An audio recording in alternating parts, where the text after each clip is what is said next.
So the day after the party at Planet Hollywood, he wanted a massage in the afternoon. So I show up. He wanted his room very dark, as usual, because he's tired, and celebrities like to have peace and quiet, and they like the room to be dark so they can chill.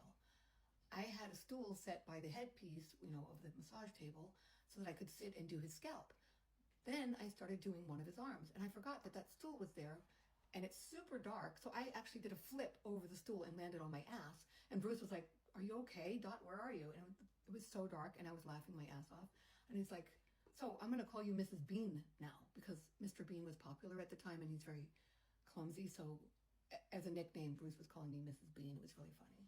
So then I did his other arm, and he was telling me that, he's going to be in Italy in a month, and he might call me again. And here are some pictures I took with my self-timer. And, we got along really well, and he was asking me about my love life and stuff, and I told him I was dating a guy younger than me, and he's like, "Oh, don't waste your time on them." And it seemed like he was really interested in me, but, he's a client, he's a celebrity. I don't want to be known as Bruce Willis's girlfriend. You know what I mean? I'm just like not... If I wanted to date celebrities, I would have done that a long time ago. First guy I ever dated was Joey Ramone, and I've never dated any celebrities since then. So Bruce was, giving me flowers and treating me and my girlfriends really well and stuff. So I could tell that he really liked me. And nothing unusual happened. He went away. And then a month later, I'm like cleaning my turtle cage. I bought a couple more turtles with that big tip he gave me. And the phone rings. And the guy's like, "Hey, Dot, it's Robert." I'm like, "Robert." And he told me his last name. I don't want to say his last name because I don't want to get in trouble. But he's like, "Bruce wants you to come to Venice, Italy." I'm like, "Oh, wow." I go, "When?" He goes, "Like tomorrow?" I'm like, "Okay." He goes, "Can you come?" I said, "Well," I go, "Can I bring a girlfriend? Because I'd feel safer and, I need an assistant." He goes, "Who?" I said, "Satu. Remember you met her, the Finnish girl." He goes, "Oh yeah, bring her, definitely bring her." So I had to find babysitting with the dad, and me and Satu were crazy packing, and we flew like first class to Venice, Italy. And we were picked up by a first-class boat in Venice. It was like unbelievable, the treatment we got. We were getting treated like queens. We could not believe our luck. We were just like so excited. And we got put up in the Gritti Palace, which is one of the nicest hotels. And we were like curious at the check-in. We're like, "So how much does this room cost per night?" And they're like, "We can't tell you because you're a guest." I'm like, "Oh, come on, just tell us." And they wouldn't. So we just got some pamphlets and figured it out. It was like $1,000 a night. We were like, oh my God, it was a giant room. And we got free breakfast buffet. We woke up and we went power walking. I had a beeper on me, and anytime the beeper went off, I would have to go back to the hotel to massage Bruce. The whole reason Bruce was in Venice, he was filming a movie with Michelle Pfeiffer called The Story of Us. And he wanted me there so that he could get a massage anytime he had a break from being on set. Because it's very stressful to be on set, and it wasn't even that warm. It was kind of cold.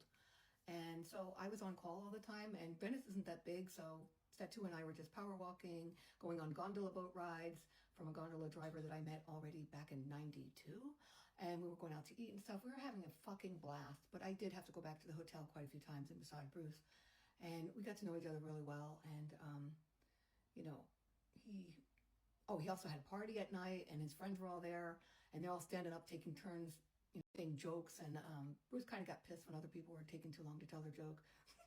Anyhow, it was really a great time, okay? And Bruce was really wearing me down, like we started to get closer. And then he said he wants to come back and see me in Berlin to celebrate his birthday because he was turning 44. His birthday is March 19th. So he came back after Venice. He came back to Berlin, and I lived right above an Italian restaurant called Petrocelli's. And I brought a lot of celebrities to Petrocelli's. I brought Eminem there. I brought Mick Jagger's brother. I brought a rapper called Siskiyou, a couple other people, German celebrities. So the owner of the restaurant, Enzo Petrocelli, loved me. He's like, "Oh my God, I love it when you bring celebrities to my restaurant because it's like free advertisement." So at this point, the press is following me around because they know something's going on. They've seen me with Bruce a few different times in public. And so there's paparazzi like lurking around. Anyways, we told the restaurant that we need a birthday cake because Bruce is turning 44. So Mama Petrocelli was super excited, and she made a homemade cake for him that said, "Happy birthday, Bruce." And, he blew out the candles and stuff. And me and Bruce had been like close and very flirty and everything. But I went to the bathroom, and Antonio Petrocelli, the younger brother of Enzo, who's also part owner, had a fiancée named Sophia who looked a little bit like Demi Moore. In fact, I forgot to tell you this one thing. All of this was happening when Bruce was separating from Demi Moore. So he wasn't together with her. That's when the marriage was like over. It was dissolving. So when I came back from the bathroom, Sophia told me in German, by the way, Bruce asked me for my phone number. I'm like, did he? Interesting. Isn't that cute? And she's like, yeah. I'm like, okay. So the guys, Bruce and his guys, asked us to come back to the hotel to party. Like, we're not done partying. Thanks for the food. Everything's fine in the restaurant. Well, we want to continue the party at the hotel. So Bruce was laying tracks at the hotel. He got his DJ machine out, and he fucking has the best taste in music, like I told you. And they had another cake and champagne and everything you could want. So it's me. Sophia is Greek. Satu is Finnish. Jacqueline's Colombian. I'm American. So there's 4 girls and there's like 5 guys. Anyways, we're all partying our asses off. And I'm not drinking or anything because I can't handle alcohol. But my friends are just raising hell and we're dancing and having fun. And the guys are all, like, wow, there's, enough girls here. Maybe we're all going to get lucky and stuff. We're like, okay, well, we have to go home. It was like 1 a.m. And they're like, no, what do you mean you have to go home? We're like, yeah, we're tired and, I have a babysitter and stuff. No, you can't leave. And we're like, bye. Me and my girlfriends were speaking to each other in German the whole time saying, like, that's pretty cheeky to get other girls' numbers and so on. You know what I'm talking about. So we're just like, leave everybody blue balled. See you later. We left. And I know the concierge, and they told me the next day that as soon as we left, they sent David in a car to a club called Bellamy's.